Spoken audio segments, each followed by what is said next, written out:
고린도전서 말씀 보겠습니다. 고린도전서 4장 6절에서 13절 말씀입니다. 고린도전서 4장 6절에서 13절 말씀입니다. 제가 6절 읽고 7절 읽으면서 13절까지 같이 읽도록 하겠습니다. 6절 하나님의 말씀입니다. 형제들아, 내가 너희를 위하여 이 일에 나와 아볼로를 들어서 본을 보였으니 이는 너희로 하여금 기록된 말씀 밖으로 넘어가지 말라 한 것을 우리에게서 배워 서로 대적하여 교만한 마음을 가지지 말게 하려 함이라.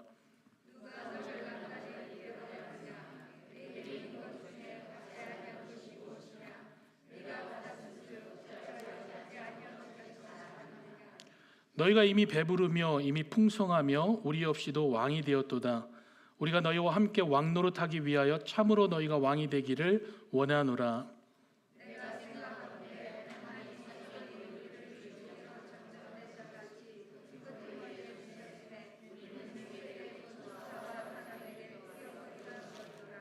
우리는 그리스도 때문에 어리석으나 너희는 그리스도 안에서 지혜롭고, 우리는 약하나 너희는 강하고, 너희는 존귀하나 우리는 비천하여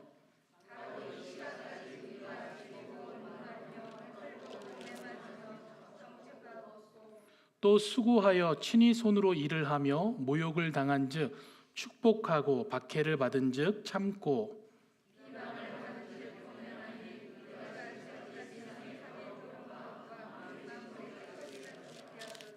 아멘. 이전부터 조금 시간이 좀 된 것 같습니다. 언제부턴가 보면요, 그 진짜와 가짜를 구별하기가 참 어렵습니다. 그만큼 그 진품보다도 더 진품 같은 물건들이 많이 나오고 있습니다. 그러다 보니까 저희가 이 진짜와 가짜를 구별하는 게 어려운 그런 시대 속에 살아가고 있는 겁니다. 이 바울은 이 고린도 교회 성도들에게 무엇을 말하고 있냐면요, 진짜가 되라고 얘기를 하고 있는 겁니다. 가짜가 되지 말라는 거죠. 왕노릇을 하려면은 가짜 왕노릇 하지 말고 하나님 앞에서 진짜 왕노릇을 하라고 이야기를 하는 겁니다. 여기서 말하는 진짜 왕노릇이라는 어떤 거냐면요, 그 하나님입니다. 하나님께서 임명한 왕이 되어지는 겁니다. 그러니까 하나님의 허락을 받은 왕으로서 이 땅 가운데에서 우리의 삶을 통치하며 살아가는 진짜 왕으로서 이 세상을 살아가라고 이 바울이 고린도 교회 성도들에게 권면을 하는 겁니다. 여러분, 우리가 사는 이 세상은요, 그냥 살아가는 게 아니라 하나님의 나라를 우리가 살아가고 있는 겁니다. 그러니까 이미 임한 하나님의 나라입니다. 그래서 공식적으로 보면 어떻게 표현할 수 있냐면요, 하나님의 나라를 우리가 맛보며 살아가고 있는 중에 있습니다. 왜냐하면 하나님의 나라를 우리가 성경에서 말할 때 예수님이 계신 그곳이 하나님의 나라입니다. 그리고 하나님의 다스림이 있는 그곳이 바로 하나님의 나라가 되는 겁니다. 그럼 지금 우리 가운데 예수님이 계시다면은 우리는 어디에 있는 거냐면요, 하나님의 나라 가운데 있는 겁니다. 하나님의 말씀이 나의 삶을 다스리고 있다면은 하나님의 통치가 그 가운데 있기 때문에 우리가 하나님 나라 가운데 살아가고 있는 겁니다. 이 삶을 살아가면서 이제는 완성될 그 하나님의 나라를 소망하며 살아가고 있는 게 우리 그리스도인의 삶의 모습이 되는 겁니다.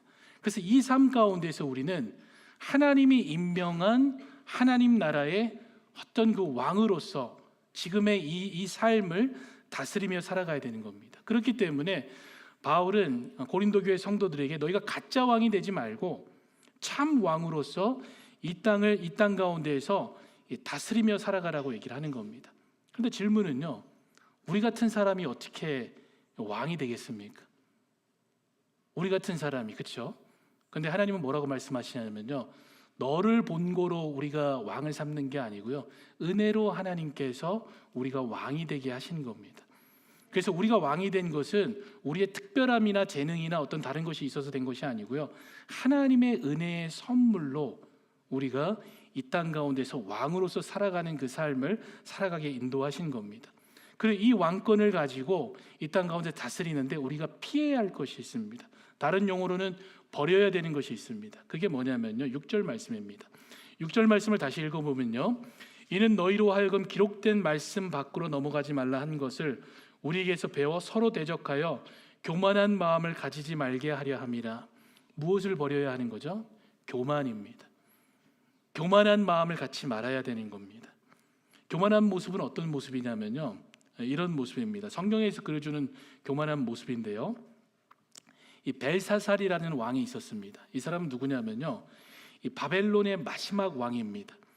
이 벨사살 왕이 통치할 때 어떤 일이 있었냐면요, 이 당시 이제 신흥 강국입니다. 신흥 강국이라는 바사가 이 바벨론을 침공해 왔습니다. 성벽까지 다 둘러싸고 이제는 그 성벽을 무너뜨리고 있는 그 시기에 있었던 겁니다. 자, 그러면 왕으로서 이제 무엇을 해야 되죠? 보호해야 되는 겁니다. 이미 백성이 두려워하고 있다는 사실을 알게 된 이 왕이 어떻게 하냐면요, 그들의 사기를 좀 증진시키기 위해서 한 방법이 뭐냐면요, 1000명의 귀족들을 초대한 겁니다. 그리고 그 성 안에서 잔치를 베풀었습니다. 적군이 막 침공해오는 그 안에서 이 왕은 뭘 했냐면요, 귀족들과 함께 잔치를 즐겼던 겁니다. 왜 잔치를 베풀었냐면요, 그 이유가 바로 이런 이유입니다. 어떻게 바벨론 도성이 무너질 수 있을까 합니다. 어떤 마음이죠? 교만한 마음입니다. 어떻게 이 바벨론, 이 큰 성이 무너질 수 있을까? 적군이 치고 있고 성벽이 무너지는 그 순간에 이 왕은 어떤 생각을 했냐면요, 이 큰 성을 누가 무너뜨릴 수 있을까라는 생각을 한 겁니다. 그러면서 안전하다, 워낙 큰 성이기 때문에, 그리고 식량도 충분히 몇 해 동안 자급자족할 수 있기 때문에 안전하다고 생각한 겁니다. 그럼 여러분, 결과는 말하지 않아도 알 수 있는 겁니다. 이 잔치가 어떻게 되냐면요, 그 나라가 무너지는 촉매의 역할을 한 겁니다. 왕의 교만 때문에 어떻게 되죠? 이 나라가 무너지게 되는 겁니다. 그래서 여러분, 교만은 뭐냐면요, 자신의 위치를 착각하고 있는 게 교만이 되어지는 겁니다. 그래서 교만은 하나님과 나의 위치를 착각할 때 교만하게 되어지는 겁니다. 이 본문에서 가장 그 두드러지게 나타나는 특징이 뭐냐면요, 이 하나님의 사도인 그 바울과 아볼로죠. 그 사도들의 겸손한 삶하고 고린도 교회 성도들의 교만한 삶을 대조하면서 오늘의 말씀을 기록하고 있는 겁니다. 그래서 앞에서 계속해서 지적된 부분입니다. 세상의 지혜를 가지고 교만한 삶을 살아가는 성도들의 모습입니다. 이 성도들의 모습이 외부에 미치는 영향이 뭐였냐면요, 그 자신의 교만함 때문에 팔을 나누는 모습을 갖고 있었던 겁니다. 게바를 따라가고 바울을 따라가고 아볼로를 따라가고 그리스도파라고 얘기하는 이 팔을 나누면서 분열을 조장하는 모습이 뭐냐면은 외부로 드러난 그 세상의 지혜가 외부로 드러나는 모습입니다. 그럼 내부로 드러난 모습은 뭐가 될까요? 스스로 교만해지는 겁니다. 스스로 교만해졌기 때문에 이런 팔을 나누고 사람을 평가하고 분열을 조장하게 되어진 겁니다. 여러분, 우리가 익히 알고 있는 말씀이죠. 잠언 16장 18절의 말씀입니다. 같이 한번 읽어보겠습니다. 준비 시작.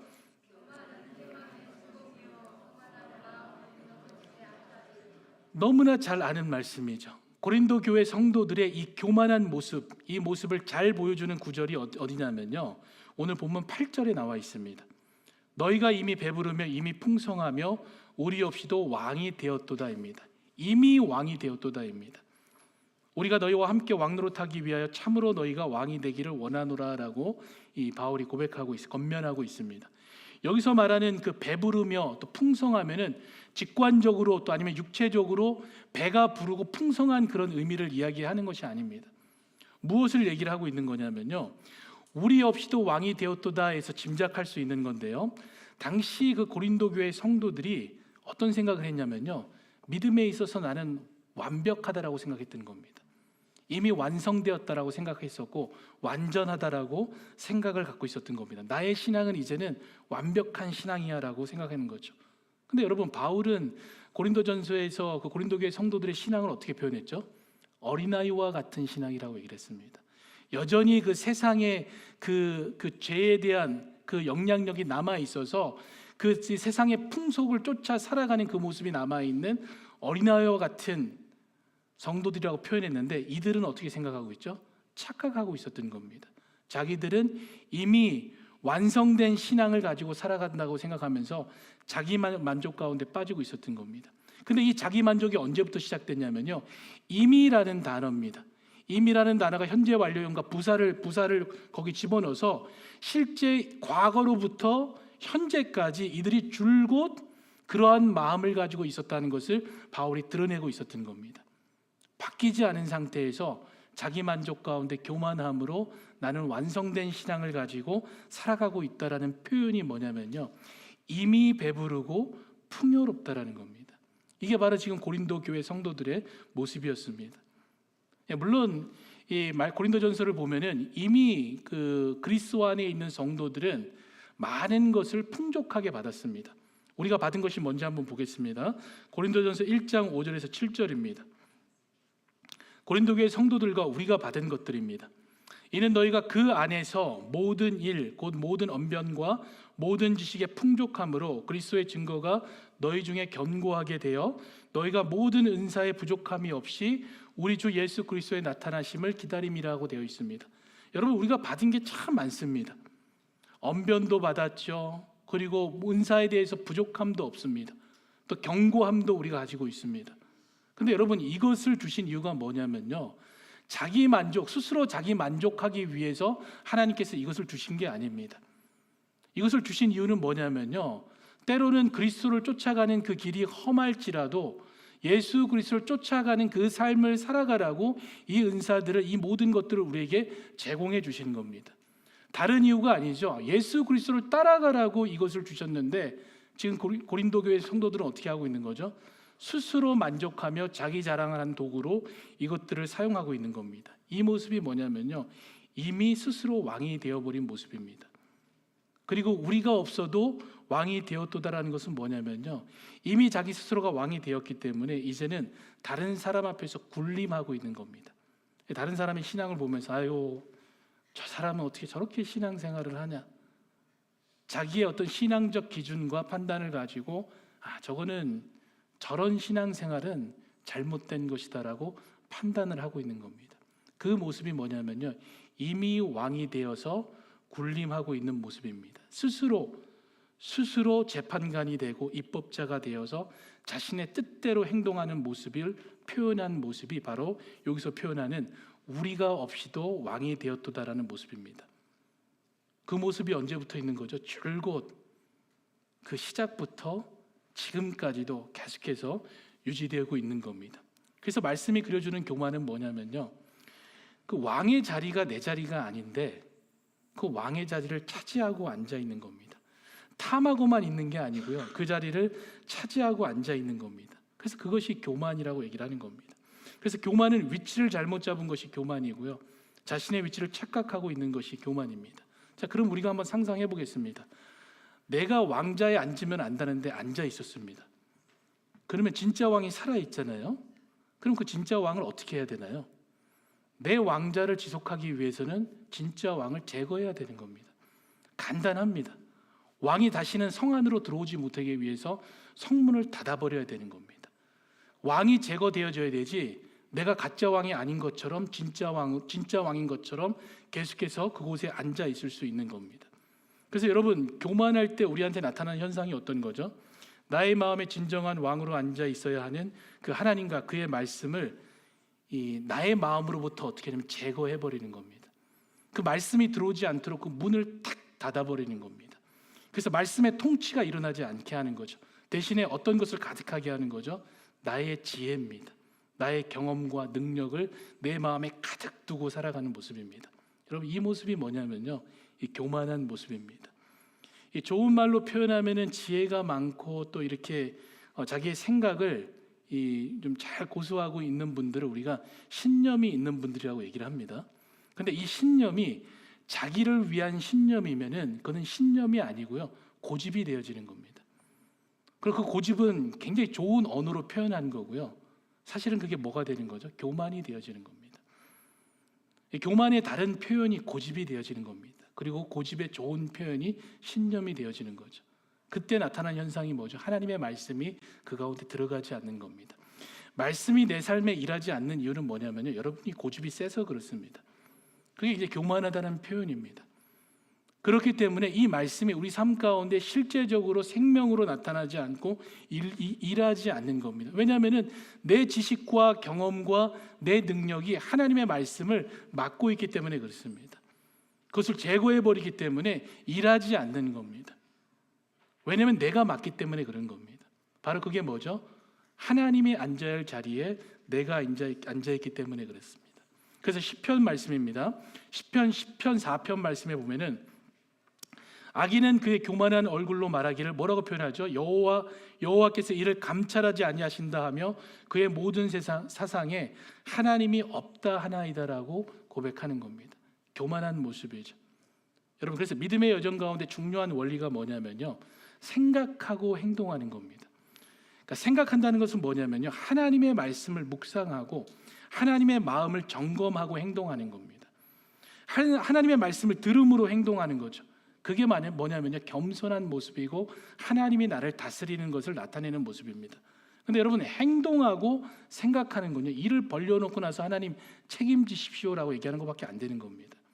그래서 그리스도인의 삶의 원리는요, 늘 주의 말씀을 먼저 생각하고 행동하는 겁니다. 그 모습을 잘 보여준 성경 인물이 누구냐면요, 다윗입니다. 다윗에 대한 그 삶을 쭉 보면요, 다윗은 늘 먼저 하나님을 생각하는 모습이 드러납니다. 모든 삶은 아닙니다. 다윗이 실수했을 때는 행동하고 생각한 겁니다. 행동하고 생각하게 해줬죠, 선지자가 와서. 하지만 그 이전의 삶의 모습은 어떻죠? 늘 하나님의 마음을 생각하고 행동했던 모습을 저희가 보게 되어지는 겁니다. 마찬가지입니다.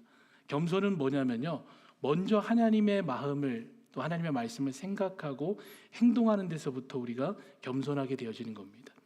그리고 또 이 말씀을 통해서 알 수 있는 것은 뭐냐면요, 교만함이라는 것은 하나님의 은혜를 잊어버리는 게 교만이 되어지는 겁니다. 여러분, 우리가 받은 모든 것이 하나님의 은혜입니다. 그럼에도 불구하고 이것이 마치 나의 능력과 어떤 특별함을 통해서 내가 얻은 것이라고 생각할 때 우리가 교만해지는 겁니다. 7절 말씀 보겠습니다. 누가 너를 남달리 구별하였느냐? 내게 있는 것 중에 받지 아니한 것이 무엇이냐? 내가 받았은즉 어찌하여 받지 아니한 것 같이 자랑하느냐라고 되어 있습니다. 지금 이 고린도 교회 성도들이 무엇을 하는 거죠? 자기들이 그 얻은 것도 아닌데, 어떤 노력을 통해서 얻어낸 것도 아닌데, 마치 모든 것들을 자신들이 얻은 것처럼 자랑하고 있는 겁니다. 우리가 구원받은 것은 우리의 어떤 특별함이 아닙니다. 예수 그리스도의 그 십자가의 죽음을 통해서 그의 의를 덧입고 우리가 하나님 앞에서 의롭다함을 얻은 겁니다. 믿음도 마찬가지죠. 하나님이 주신 은혜의 선물이 믿음이 되어지는 겁니다. 그럼에도 불구하고 우리가 어떻게 하죠? 모든 것을 내가 얻은 것처럼 생각하고 그것을 자랑하고 있는 겁니다. 그 드러난 모습이 뭐죠? 이 고린도 교회 성도들이 자신의 은사들을 자랑하며 막 경쟁하고 있던 모습이 바로 이런 모습이 되어지는 겁니다. 모든 것이 뭐죠? 하나님께서 우리에게 주신 겁니다. 예배를 드릴 수 있는 것도, 우리가 말씀이 생명의 말씀이라는 것을 아는 것도, 예수 그리스도가 나의 구주라는 것도 믿어지게 된 것도, 이 모든 것이 뭐냐면요, 하나님의 은혜의 선물로 우리에게 주어진 것입니다. 여러분, 그래서 좋은 글이 하나 있어서 제가 한번 읽어보겠습니다. 은혜와 교만에 대한 비교한 글입니다. 어떻게 고백하고 있냐면요, 은혜는 감사를 낳지만 세상의 지혜와 자기만족은 자랑과 비판을 낳는다. 은혜는 사람들을 차별하지 않고 포용하지만 교만한 자존심은 배척과 자기 자랑의 결과만을 낳는다. 은혜는 겸손을 낳지만 자랑은 교만을 낳는다. 그리스도인의 겸손의 태도는 우리에게서 선한 것이 전혀 없고 모든 선한 것이 하나님께로부터 나온다는 인식이다라고 되어 있습니다. 그러니까 모든 것이 하나님께로부터 오고 하나님께로부터 말미암다는 이 고백이 그리스도인의 기본 인식이 되어져야 되는 겁니다. 그럼에도 불구하고 만약에 나에게 주어진 모든 것들이 나에게서부터 왔다라는 조금이라도 생각이 있을 경우에는 그것이 뭐가 되죠? 교만함의 씨앗이 되어지고 교만하게 되어지는 겁니다. 여러분, 우리가 늘 하는 질문이죠. 어려울 때는 하나님을 찾습니다. 정말 눈물 콧물 다 흘리면서 하나님을 찾는 겁니다. 하나님, 이 문제만 해결해 주시면은 마치 그때는 어떻게 고백하죠? 목숨까지 바치겠습니다. 내 삶을 하나님 다 주님께 드리겠습니다. 지금 이 문제, 직업 문제, 좋은 배필 만나게 해주시고 좋은 학교, 또 자녀들 축복받게 해주시면은 모든 것 다 바치겠습니다. 그런데 행복한 순간이 딱 되었습니다. 그때 어떻게 하죠? 우리 아들이 얼마나 공부를 열심히 했는지, 내가 정말 이 길을 걸어가기 위해서 잠도 못 자고 이렇게 노력해서 얻어낸 것이 바로 이런 것이라고 얘기를 합니다. 기도할 때는 언제고 지금은 어떻게 하죠? 모든 것을 자기의 자랑으로 돌리는 겁니다. 그러다 보니까 행복할 때는 어떻게 되죠? 하나님께 감사하지 못하는 겁니다. 어려울 때는 하나님을 찾으면서 행복한 그 순간에는 하나님께 감사하지 못하는 거죠. 이것이 어떤 모습이냐면요, 교만한 모습이 되어지는 겁니다. 스스로 만족하고 칭찬한 모습이 바로 이러한 모습이 되어지는 겁니다.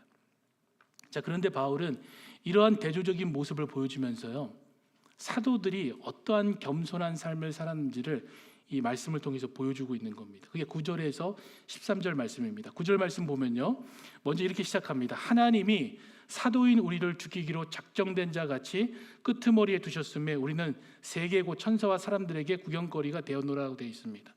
지금 바울이 뭐라고 고백하죠? 하나님께서 자신을 죽이려고 작정한 것처럼 지금 어느 공간에 두셨다고 얘기를 합니다. 그 공간이 어디냐면요, 끄트머리입니다. 끄트머리는 어디냐면 인생의 밑바닥을 얘기를 하는 겁니다. 그 밑바닥인데요, 여러분께서 그림을 그려보시면 됩니다. 세계와 천사 사람들에게 구경거리가 되었다고 얘기를 합니다. 여기서 이제 두셨음에라고 사용된 단어가요, 어떤 단어로 포함되어 있냐면 사람들에게 쇼를 보여주다, 아니면은 그 사람들 가운데 두다라는 그런 의미가 되어져 있는 겁니다. 전시하다라는 그런 의미가 되어져 있는 거죠. 그러면 당시 로마 시대 가운데 사람들 가운데 전시되어지고 그 쇼를 보는 공간이 어디죠? 원형 경기장입니다. 지금 방금 돌아갔던 사진이죠. 그 사진에 보면은 그 원형 경기장에 마치 하나님께서 이 원형 경기장의 그 밑바닥이죠, 나를 두시고 나서 어떻게 하는 거죠? 그 가운데서 살게 하셨다는 겁니다. 많은 사람들이 그 가운데서 나를 주목하고 바라보고 있는 겁니다.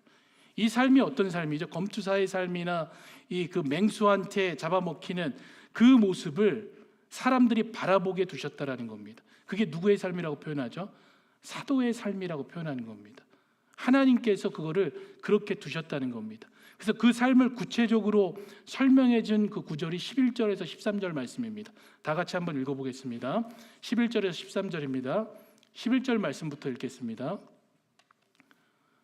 같이 읽겠습니다. 준비 시작.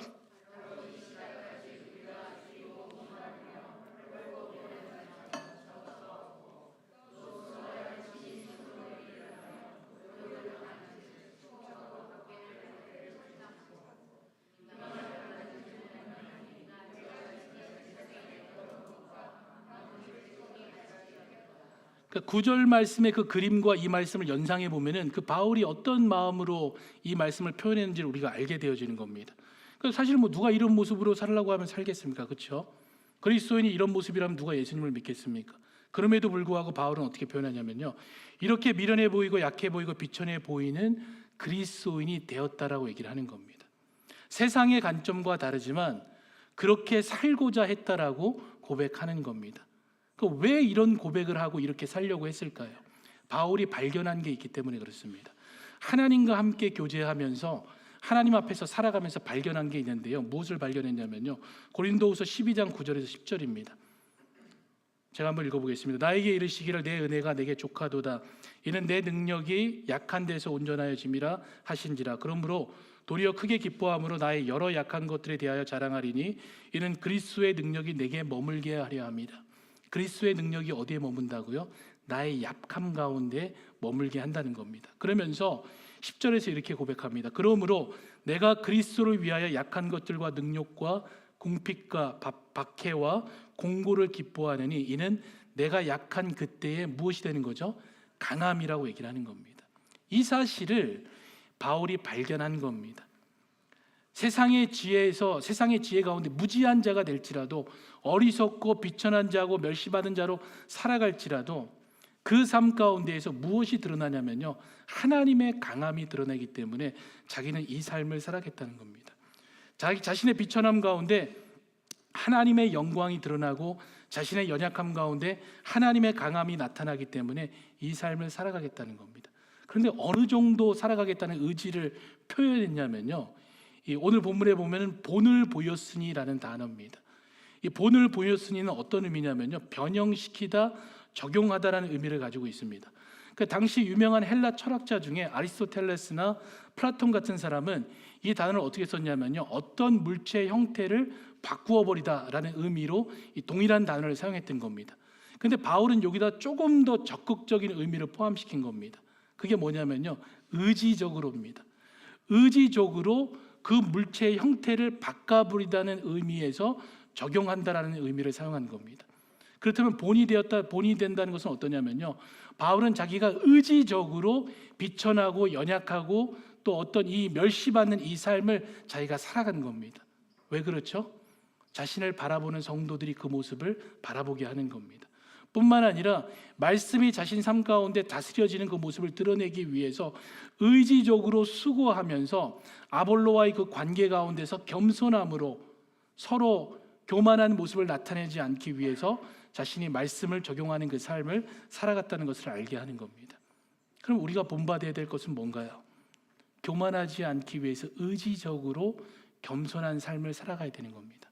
하나님의 말씀이 나의 삶 가운데 적용되기 위해서 의지적으로 수고하면서 그 삶을 살아가야 되는 겁니다. 그랬을 때 우리가 어떻게 되냐면요, 교만하지 않게 되어지는 겁니다.